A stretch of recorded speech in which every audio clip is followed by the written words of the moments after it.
নমস্কার বন্ধুরা, তন্হির পাকশালাতে সবাইকে স্বাগত। আজ শেয়ার করব পুঁটি মাছের চচ্চড়ির রেসিপি।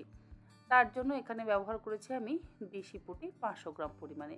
ভালো করে ধুয়ে পরিষ্কার করে নেওয়ার পর এর মধ্যে দিয়ে দিলাম 1 চা চামচ পরিমাণে লবণ, তার সাথে হাফ চা চামচ পরিমাণে হলুদ গুঁড়ো।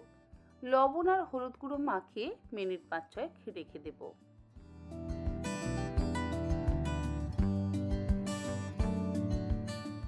পুঁটি মাছগুলো ভাজবার জন্য কড়াইতে দিয়ে দিলাম 4 টেবিল চামচ পরিমাণে সর্ষের তেল।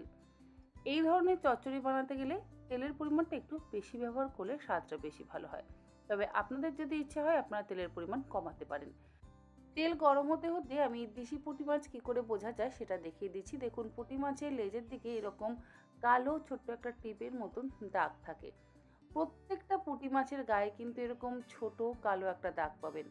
যেমন পাবদা মাছের গলার কাছে একটা কালো টিপের মতন দাগ থাকে, ঠিক তেমনই দেশি পুঁটি মাছের লেজের দিকে এরকম একটা ছোট কালো দাগ থাকে। তেল গরম হয়ে যাওয়ার পর লবণ আর হলুদ গুঁড়ো মাখিয়ে রাখা মাছগুলো গরম তেলের মধ্যে দিয়ে উল্টে পাল্টে হালকা লাল করে ভেজে তুলে নেব।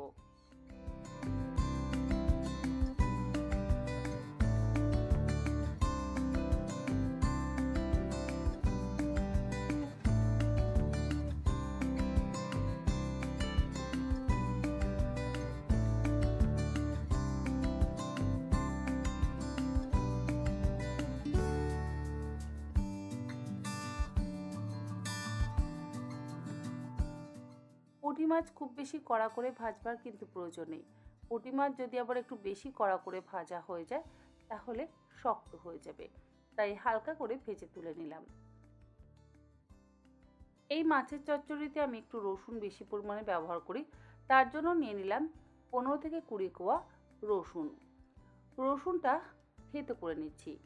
রসুন না বেটে রসুন থেতো করে মাছের চচ্চড়ি বানাবেন, দেখবেন স্বাদ কিন্তু অসম্ভব ভালো হয়। আর আদার ব্যবহার আমি কখনোই করি না, আদা ছাড়া আমার মনে হয় বেশি স্বাদ ভালো হয়। তবে আপনাদের যদি আদা দিতে ইচ্ছা হয় অল্প একটু দিতে পারেন, কিন্তু আমি বলবো আদা ছাড়া আমি যেরকমভাবে এই পুঁটি মাছের চচ্চড়িটা করছি সেই রকমভাবে একবার করে দেখবেন, খেতে ভীষণই ভালো লাগবে। মাছ ভাজার তেলের মধ্যেই কিছুটা পরিমাণে থেতো করে নেওয়া রসুন দিয়ে দিলাম। তারপরে এর মধ্যে 4টে মিডিয়াম সাইজে স্লাইস করে কুচিয়ে নেওয়া পেঁয়াজ দিয়ে দিলাম। রসুন আর পেঁয়াজের পরিমাণটা একটু বেশি ব্যবহার করলে খেতে বেশি ভালো লাগবে। গ্যাসের ফ্লেমটাকে মিডিয়াম টু হাইতে করে দিয়ে মিনিট 3-4 সময় ধরে পেঁয়াজ আর রসুনটাকে ভালো করে ভেজে নেব। প্রথমেই কড়াইতে একটু থেতো করে নেওয়া রসুন দিলাম, তারপরে পেঁয়াজটা দিয়ে দিলাম, এরপরে বাকি যে থেতো করে নেওয়া রসুনটা রয়েছে সেটা দিয়ে দেব। এইভাবে করলে পেঁয়াজ আর রসুনের খুব সুন্দর একটা গন্ধ একসাথে মিশে মাছের চচ্চড়ির স্বাদ কিন্তু হয় অসম্ভব ভালো। মিনিট 3-4 সময় ধরে পেঁয়াজ রসুনটাকে ভালো করে ভাজার পর এর মধ্যে দিয়ে দিচ্ছি লম্বা টুকরো করে কেটে নেওয়া বেগুন। 300 গ্রাম পরিমাণে বেগুন কিন্তু আমি এখানে ব্যবহার করেছি। স্বাদ অনুসারে লবণ দিয়ে দিচ্ছি আর দিচ্ছি সামান্য পরিমাণে একটু হলুদ গুঁড়ো। লবণ আর হলুদ গুঁড়ো দেওয়ার পর গ্যাসের ফ্লেমটাকে মিডিয়াম টু হাইতে করে দিয়ে মিনিট 3 সময় ধরে বেগুন, পেঁয়াজ আর রসুনটাকে একসাথে খুব ভালো করে ভাজা করে নিচ্ছি।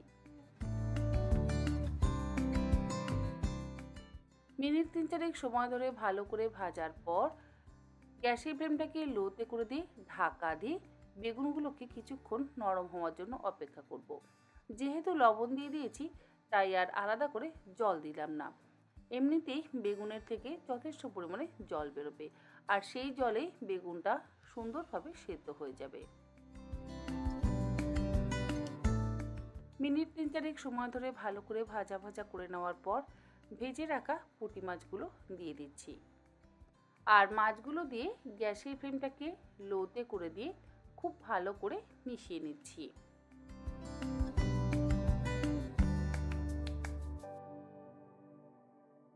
ঝালের জন্য দিলাম হাফ চা চামচ পরিমাণে লঙ্কা বাটা। এমন নয় যে লঙ্কা বাটারই ব্যবহার করতে হবে, আপনারা চাইলে চেরা কাঁচা লঙ্কারও ব্যবহার করতে পারেন।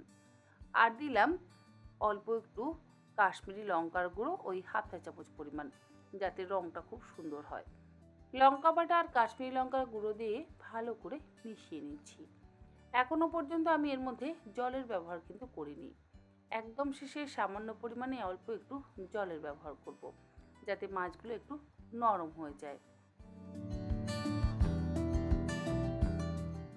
মশলাগুলো মিশিয়ে দেওয়ার পর খুব সামান্য পরিমাণে একটু ওপর থেকে জল ছিটিয়ে দিলাম। জল ছিটিয়ে দিয়ে গ্যাসের ফ্লেমটাকে লোতে রেখে ঢাকা দিয়ে আরও 2-3 মিনিট রেখে দিলাম।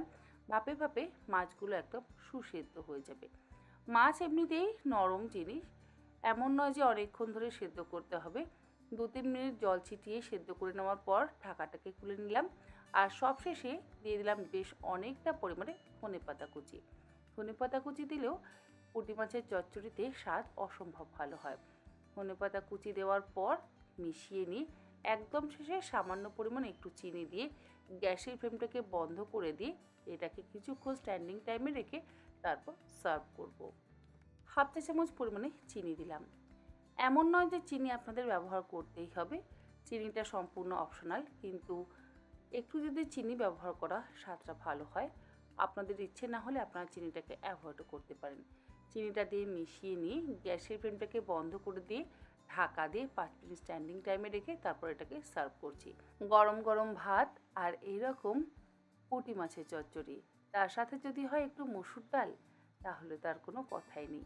আশা করি আমার আজকের এই পুঁটি মাছের চচ্চড়ির রেসিপি আপনাদের ভালো লাগলে আপনারা এরকমভাবে একবার অন্তত বাড়িতে বানিয়ে দেখবেন।